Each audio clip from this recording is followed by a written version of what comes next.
इस अद्भुत कहानी की शुरुआत होती है जेम्स नाम के एक ऐसे आदमी को दिखाते हुए जो अपने फ्यूचर में होने वाले विजन्स को महसूस कर सकता था। जेम्स जब अपने घर पर मौजूद होता है तो उसे अब एक विजन आने लगी जिसमें कि वो बेन नाम के एक आदमी से मिल रहा था। बेन जेम्स का मकान मालिक होता है जो कि उसके दरवाजे पर रेंट मांगने के लिए आया था। यहाँ जेम्स जब रियलिटी में जाकर देख रहा था तो सच में बेन वहाँ पर मौजूद होता है। बेन ने तो अब जबरदस्ती जेम्स से पैसे मांगने का ट्राई किया क्योंकि उसने कई महीनों से रेंट नहीं दिया होता।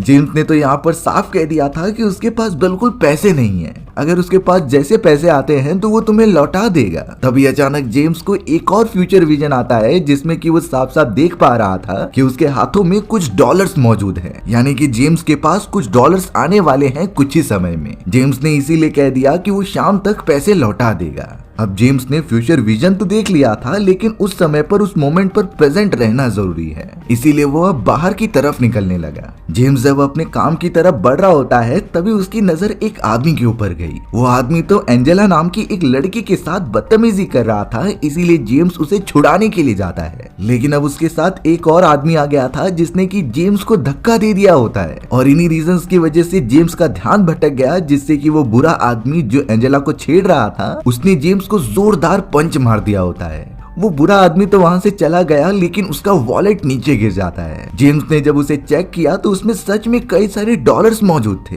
और इसी चीज का विजन जेम्स ने पहले ही देख लिया था। जेम्स ने तो वो डॉलर्स रख लिए और सीधा एंजेला के पास आ गया। एंजेला यहाँ पर जेम्स का शुक्रिया अदा करती है उसकी जान बचाने के लिए, क्योंकि वो बुरा आदमी उसके साथ गलत काम करने की कोशिश कर रहा था। अब जेम्स जब यहाँ एंजेला से हाथ मिलाता है तो उसे कुछ विजन आने लगे। ये विजन थे फ्यूचर के, जिसमें वो साफ साफ देख पा रहा था कि एंजेला के साथ वो बहुत कम समय में कंफर्टेबल हो जाएगा, यानी फ्यूचर में वो दोनों अच्छे दोस्त बनने वाले हैं। जेम्स ने इसीलिए एंजेला को कुछ पैसे दे दिए और उसे अपने घर का एड्रेस भी बताया। अब कुछ ही देर के अंदर सेल और टेरी नाम के दो लोग आ जाते हैं जो जेम्स को बुला रहे थे। दरअसल उनके बॉस जिसका नाम रॉय था उसे बहुत इंपॉर्टेंट काम होता है जेम्स से, इसीलिए अब जेम्स एंजेला को गुड बाय कह के वहाँ से उन दोनों के साथ चला जाता है। यहाँ जेम्स अब रॉय के सामने बैठा हुआ था जो कि एक बड़ा गैंगस्टर होता है। रॉय ने उसके सामने कई सारे डायमंड्स रख दिए थे जो इलीगली इंपोर्ट किए गए होते हैं और अब रॉय यहाँ जेम्स से ही मदद मांगता है कि तुम इन सारे डायमंड्स को कहीं छुपा दो क्योंकि यहाँ FBI की रेड हो सकती है। रॉय और उसके सारे लोगों को भी जेम्स की उस एबिलिटी के बारे में पता था कि वो फ्यूचर के विजन्स देख सकता है, इसीलिए रॉय जेम्स से मदद मांग रहा था। अब यहाँ जेम्स फिर एक विजन देखता है जिसमें कि वो हीरे अपने पास रख रहा था, तो फिर अब यहाँ जेम्स अपने बॉस रॉय से वो डायमंड्स ले लेता है और उन्हें सुरक्षित रखने का प्रॉमिस करता है। रॉय ने जेम्स को डायमंड देते हुए कहा कि इसे तुम किसी भी हालत में मत खोना, नहीं तो तुम्हारी जान बचेगी भी नहीं। रॉय ने तो इस काम के लिए जेम्स को कुछ डॉलर्स दिए और यहाँ से जाने के लिए कहा। रॉय अब सीधा अपने घर पर आकर डायमंड्स और चाबी को एक जगह पर रख देता है। जेम्स के पास अब इतने डॉलर्स मौजूद थे कि वो कई साल तक रेंट प्रोवाइड कर सकता है। अब जेम्स यहाँ सोफे पर बैठकर आराम करने लगा, पर तभी अचानक दरवाजे पर कोई दस्तक देता है और देखने के बाद पता चला कि ये तो एंजेला है। एंजेला जेम्स के दिए गए एड्रेस पर आ चुकी थी और कहती है कि वो भी साइड में ही रहती है, उसके घर में पानी नहीं आ रहा है, इसीलिए एंजेला जेम्स का शावर यूज करने आई थी। जेम्स इस बात के लिए मना नहीं करता और एंजेला वॉशरूम में चली जाती है। यहाँ पर एंजेला ने जेम्स के घर को देखा जो बहुत ज्यादा खूबसूरत था। वहाँ जेम्स की मदर और उसके बेटी की फोटो लगी हुई होती है। यहाँ जेम्स ने शादी नहीं की थी बल्कि अपने मॉम एंड डैड के मरने के बाद उसने एक बेटी को अडॉप्ट कर लिया था। एंजेला तो अभी से ही जेम्स को एक अच्छा दोस्त मानने लगी थी क्योंकि वो हर एक मुसीबत में उसका ख्याल रखता है। वहीं हमें दूसरी तरफ सेल और टेरी दिखाए गए जो कि उन सारे डायमंड्स को चुराने आए थे, यानी कि वो अपने ही बॉस रॉय को धोखा दे रहे थे जिससे कि जेम्स इन सारी चीजों में फंस जाए। सेल गाड़ी की तरफ ही रुकता है और वहीं टेरी घर के अंदर घुस गया था डायमंड्स को छीनने के लिए। अचानक अब जेम्स को चाबी गिरने की आवाज आई, इसीलिए वो तुरंत ही उन सारे डायमंड्स के पास भागा जहां उसने रखा था। बाद में पता चलता है कि चाबी भले से गायब है लेकिन डायमंड सही सलामत है। आखिर वो सारी चाबी को कौन ले सकता है और कौन है जो इन सारे डायमंड्स को चुराने के लिए आया था, इन्हीं चीजों के बारे में अब जेम्स पता करने लगा। जेम्स को अब थोड़ी देर में एक और विजन आता है जिसमें कि वो देख रहा था कि बहुत सारे हीरे उससे नीचे गिर रहे हैं और कोई तो है जो उन हीरो को चुरा कर भाग रहा है। लेकिन जेम्स तब जाकर शॉक हो गया जब उसने देखा कि उसे ही गोली लग रही है और वो वहीं पर मर जाएगा। ये चीजें महसूस करने के बाद जेम्स का दिमाग एकदम से खराब होने लगा, इसीलिए वो सीधा उन डायमंड्स को जाकर लेने लगा। लगता है। वो हीरे अचानक नीचे की तरफ गिर गए थे, जैसा कि जेम्स ने अपने विजन में देखा था, और अब सामने के दरवाजे को कोई ओपन करने की कोशिश कर रहा होता है। ये कोई और नहीं बल्कि टेरी था, जो उन हीरो को चुराना चाहता है। जेम्स को ये सारी बातें पहले ही पता थी, इसीलिए उसने डायमंड्स इकट्ठा किए और एंजेला के साथ पीछे वाले रास्ते से निकल पड़ा। वो दोनों एंजेला की कार में बैठकर दूसरे रास्ते से निकलते रहते हैं। सेल और टेरी को ये पता चल गया था, इसीलिए वो जल्द से जल्द उनका पीछा करने लगी, क्योंकि उन्हें डर लग रहा था कि इन चीजों के बारे में जेम्स कहीं रॉय को न बता दे। जेम्स और एंजेला अपनी कार में मौजूद तो होते हैं, लेकिन कार बीच में ही खराब पड़ गई थी। अब उन्हें यहाँ से जाने का रास्ता तो ढूंढना ही होगा, इसीलिए जेम्स अब और ज्यादा फोकस करने लगा। जेम्स यहाँ एंजेला को समझाता है कि कुछ ही देर में यहाँ पर एक पुलिस वाला आएगा। तुम्हें इस तरीके से बात करनी है कि हम हस्बैंड और वाइफ हैं। हमें ये डिस्कस करना होगा कि हमारी कार खराब हो गई है और हम पास ही वाले होटल में चले जाएंगे।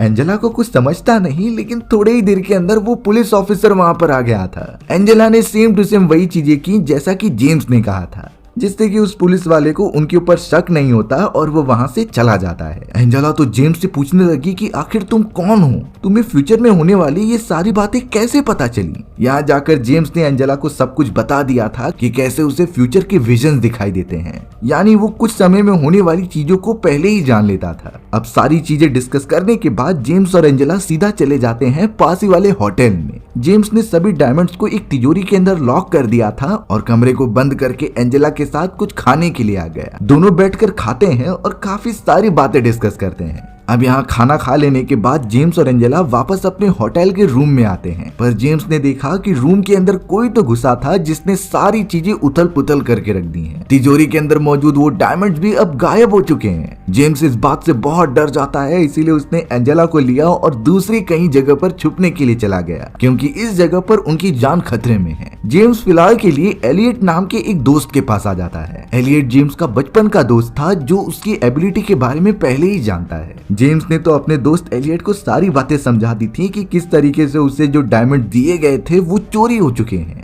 और बार बार जेम्स को विजन आ रहे थे कि उसे गोली लग चुकी है और वो मर चुका है। तब जाकर एलियट जेम्स को उसके बचपन की एक ड्राइंग दिखा रहा था, जिसमें कि जेम्स ने लिटरली ये ड्राइंग बनाई है कि उसे गोली लगने वाली है, यानी बचपन में ही उसने अपना फ्यूचर विजन्स देख लिए थे। अब थोड़ी देर के अंदर ही रॉय वहाँ पर सेल और टेरी के साथ आ जाता है, जो इस समय बहुत गुस्से में होता है। रॉय तो अब जेम्स को जबरदस्ती पकड़कर पूछने लगा कि मेरे सारे डायमंड्स कहाँ पर हैं, लेकिन जेम्स दुखी होकर बता रहा था कि किसी ने वो मुझसे चुरा लिए, यानी अब वो डायमंड्स जेम्स के पास है ही नहीं। रॉय का दिमाग इस बात से बहुत खराब हो जाता है और वो तो जेम्स को मारने ही जा रहा था। यहाँ जेम्स के कुछ भी ना बोलने के कारण रॉय ने जेम्स और एलियट दोनों को ही एक कमरे में बंद कर दिया होता है, और अब रॉय सीधा एंजेला से पूछताछ करने आ गया कि उसके इतने सारे डायमंड्स कहाँ पर हैं। एंजेला को कुछ आइडिया ही नहीं था, उल्टा जेम्स की पावर के बारे में उसे अभी पता चल रहा होता है। रॉय जब एंजेला से कुछ पूछ रहा था तभी उसे बाहर की तरफ से कुछ आवाजें आती हैं। रॉय ने तो टेरी को बाहर भेज दिया ताकि वो जाकर देखे कि ये आवाज कैसी है। टेरी चारों तरफ देख रहा था पर उसे कोई दिखाई नहीं देता। रॉय को फिर झाड़ियों में से कुछ हलचल महसूस होती है, इसीलिए रॉय ने धमकी देते हुए कहा कि जो भी उन झाड़ियों के पीछे है बाहर आ जाओ, नहीं तो वो उसे गोली मार देगा। ऐसा कहते ही अचानक झाड़ियों में से एक गोली चलती है जो सीधा रॉय को लगने वाली थी, लेकिन रॉय उससे बच जाता है।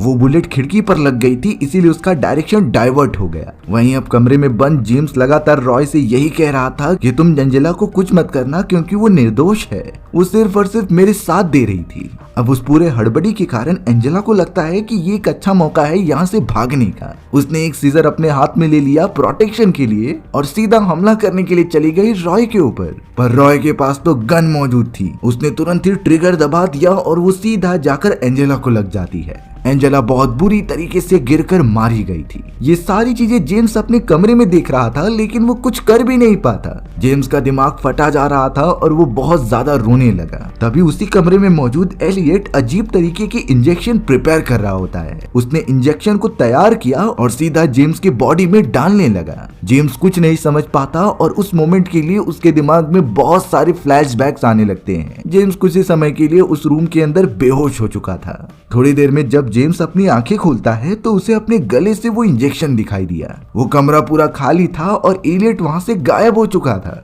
जेम्स ने किसी भी तरीके से हिम्मत जुटाई और उस इंजेक्शन को लेते हुए कमरे से बाहर निकला, लेकिन उस कमरे की सारी चीजें जेम्स को बहुत ज्यादा अलग लग रही थी। सामने की तरफ एलियट बैठा हुआ था, लेकिन वो काफी जवान लग रहा होता है, मानो कि जेम्स अपने पास्ट में आ चुका हो। उस जवान एलियट ने जब इस हालत में जेम्स को देखा तब वो बहुत ज्यादा शॉक हो जाता है, क्योंकि ये वो समय चल रहा था जब एलियट ने जेम्स को अडॉप्ट किया था। लेकिन जेम्स तो अभी से ही इतना बड़ा हो चुका होता है। जेम्स के हाथ में जब वो इंजेक्शन एलियट ने नोटिस किया तो वो उसके बारे में पूछने लगा। जेम्स का तो सीधा जवाब था कि ये इंजेक्शन तो तुमने ही मुझे लगाया है। उस मोमेंट पर जाकर एलियट को सब कुछ समझ में आ चुका था। एलियट ने तो अब जेम्स को बताया कि ये तो 1994 का समय चल रहा है। उसने कंफर्मेशन के लिए न्यूज़पेपर भी दिखाए जो एक्चुअली में 1994 के थे। और इस मोमेंट पर एलियट जेम्स को बताता है कि शायद तुम टाइम ट्रेवल करके 1994 में आ चुके हो। एलियट ने जेम्स को कई सारे एक्सपेरिमेंट्स के बारे में बताया कि उस समय में टाइम ट्रेवल करना पॉसिबल हो सकता था। सिर्फ कुछ लिक्विड और हाई डेंसिटी वाली चीजों को साथ में मिलाकर ये सॉल्यूशन बना दिया जाता, जिससे कि इंसान का दिमाग एक छोटे लेवल पर टाइम ट्रेवल कर सकता था। एलियट ने तो सबसे पहले ये एक्सपेरिमेंट एक चूहे पर दिखाया जो सच में टाइम ट्रेवल करके आया था प्रेजेंट टाइम में, और उसे आगे होने वाली सारी बातें पता थी कि उसके साथ कब एक्सपेरिमेंट किया जाएगा और उसे किस तरीके से ट्रीट करेंगे। उसी तरीके से शायद तुम भी टाइम ट्रेवल करके पास्ट में आए हो। जेम्स को तब यहाँ पर ऐसा लगने लगा कि एलियट ने सच में उसे एक्सपेरिमेंट के लिए अडॉप्ट किया था।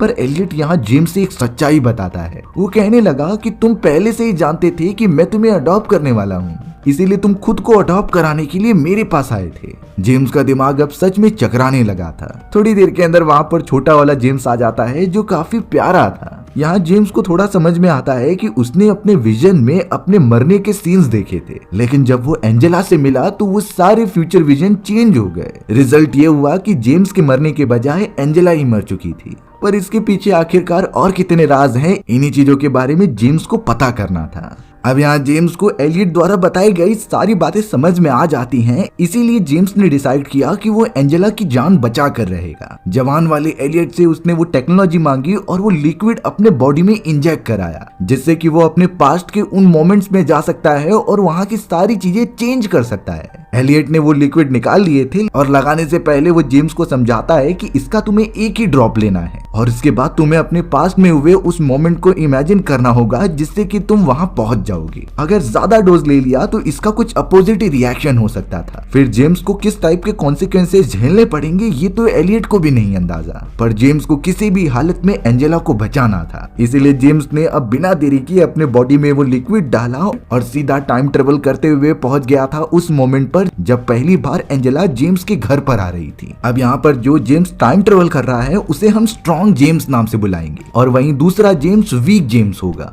स्ट्रॉन्ग जेम्स ने एंजेला को बचाने के लिए यही सोचा था कि वो वीक वाले जेम्स से सारे डायमंड्स ले ले, जिससे कि कोई भी उसकी जान के पीछे नहीं पड़ा होगा। स्ट्रॉन्ग वाला जेम्स जब अपने घर की तरफ बढ़ रहा होता है तभी उसके मकान मालिक बेन ने उसे पकड़ लिया था। बेन तो अब यहाँ पर जेम्स से अपने मकान का किराया मांगने लगा था, चाहे वो कहीं भी जाता हो। अब जेम्स के पास वो डॉलर्स पहले से ही पड़े हुए थे, इसीलिए स्ट्रॉन्ग जेम्स ने उसे कुछ डॉलर्स दे दिए, जिससे कि बेन खुश हो जाता है। लेकिन तब तक स्ट्रॉन्ग जेम्स ने देखा कि एंजेला घर के अंदर जाने वाली है। वो उसे रोकने के लिए जा ही रहा था, लेकिन एंजेला घर के अंदर चली गई थी। इसीलिए अब स्ट्रॉन्ग जेम्स को कुछ न कुछ तो करना होगा, नहीं तो वो मोमेंट चेंज ही नहीं हो पाएगा और एंजेला की जान नहीं बच पाएगी। स्ट्रॉन्ग जेम्स अब छत के ऊपर चला गया था और वहां से एक रास्ता देखकर अंदर घुस गया। अब वो वीक वाला जेम्स तो अपने सोफे पर बैठा हुआ होता है, जिससे कि अब स्ट्रॉन्ग वाला जेम्स चाह रहा था कि वहां रखे गए डायमंड्स को वो चुरा लेगा। स्ट्रॉन्ग जेम्स ने जैसे ही उस डायमंड को चुराने की कोशिश की तो अचानक उसके हाथ में चाबी आ जाती है और इसी चाबी के आवाज को सुनकर वीक वाले जेम्स को शक होने लगा और वो यहाँ पर देखने चला आया। ऐसा पहले भी हो चुका होता है, लेकिन इसमें स्ट्रॉन्ग जेम्स का इन्वॉल्वमेंट हमें दिखाया ही नहीं गया था। वीक जेम्स ने वो सारे डायमंड्स ले लिए और वहां से दूसरी तरफ जाने लगा। इस मोमेंट पर ही उस वीक जेम्स को विजन आते हैं कि उसे फ्यूचर विजन्स के अंदर मार दिया जाएगा,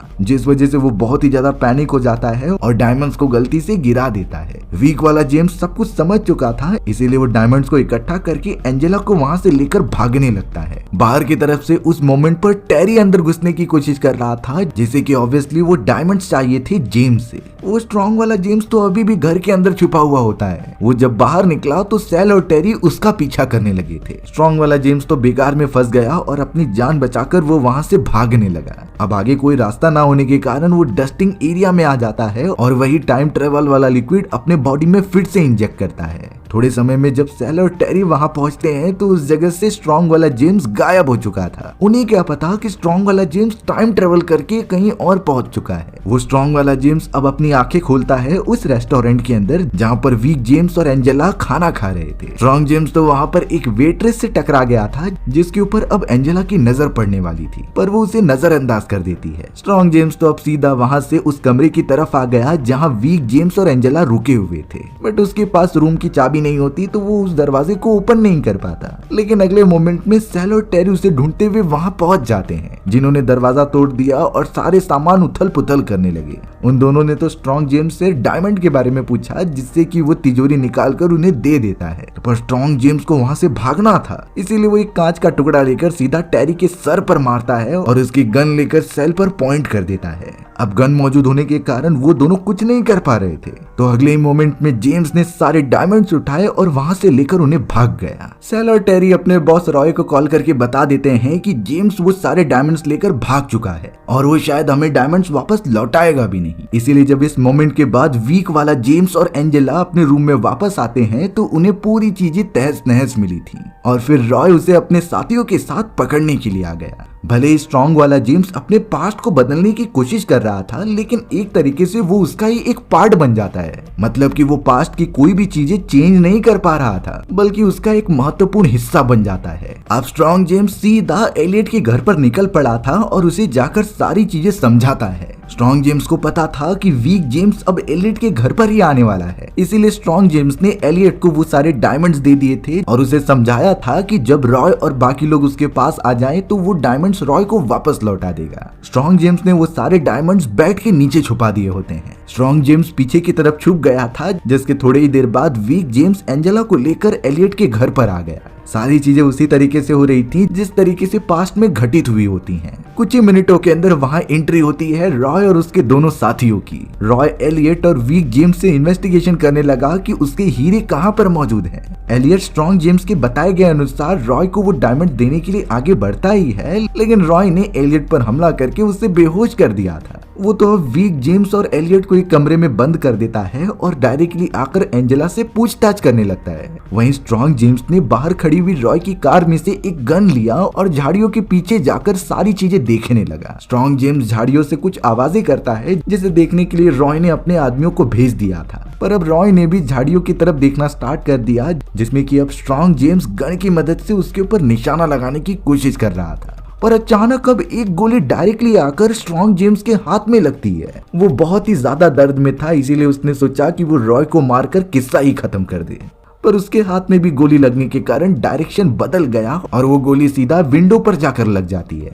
उसी मोमेंट पर एंजेला ने सीजर लेकर रॉय पर हमला करने की कोशिश की, पर रॉय गलती से गोली चला देता है एंजेला के ऊपर, जो सीधा उसे जाकर लग जाती है और एंजेला बहुत बुरी तरीके से वहीं पर मर गई थी।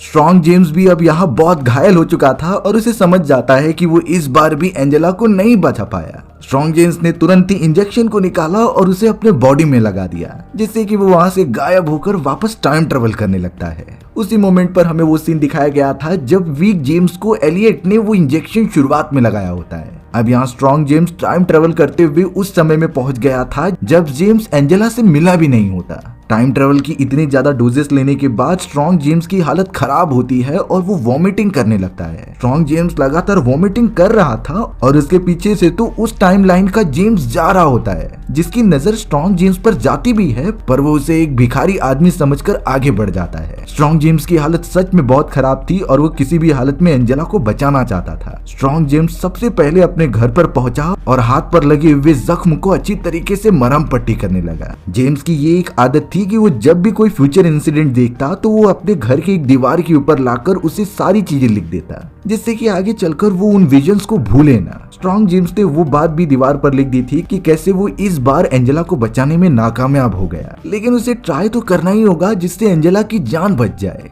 इसीलिए स्ट्रॉन्ग जेम्स ने ये डिसाइड किया कि अगर वो एंजेला और वीक जेम्स को एक दूसरे से मिलने ही नहीं देगा तो आगे बात बढ़ेगी ही नहीं। इसीलिए स्ट्रॉन्ग जेम्स जो बहुत ही ज्यादा घायल पड़ा है वो निकल पड़ा था उन दोनों का मिलन रोकने के लिए। स्ट्रॉन्ग जेम्स अब सीधा उस मोमेंट पर पहुंच चुका था जब वीक जेम्स एंजेला को एक आदमी से छुड़ाने की कोशिश करता है। स्ट्रॉन्ग जेम्स चाहता था कि वीक जेम्स इसमें पड़े ही ना, इसीलिए वो जाकर उसे धक्का देता है। ये वही मोमेंट था जब वीक जेम्स के सामने कोई अनजान आदमी आ गया होता है। वो कोई और नहीं बल्कि स्ट्रॉन्ग जेम्स था जो कि फ्यूचर से आया है सारी चीजें बदलने के लिए। पर अफसोस की बात यह होती है कि वीक जेम्स ने स्ट्रॉन्ग जेम्स को अपने से दूर कर दिया और उसे मारने लगा। अब उसी मोमेंट पर स्ट्रॉन्ग जेम्स के हाथ में जो इंजेक्शन होती है वो उसे लग गई थी, जिससे कि स्ट्रॉन्ग जेम्स वापस से टेलीपोर्ट हो गया था किसी और टाइमलाइन में। यानी कि वो इस बार भी वीक जेम्स और एंजेला की मुलाकात होने से रोक नहीं पाया था। स्ट्रॉन्ग जेम्स इतना घायल हो चुका होता है कि वो उस टाइमलाइन में पहुंचा जब वीक जेम्स और एंजेला एलियट के घर पर आए थे।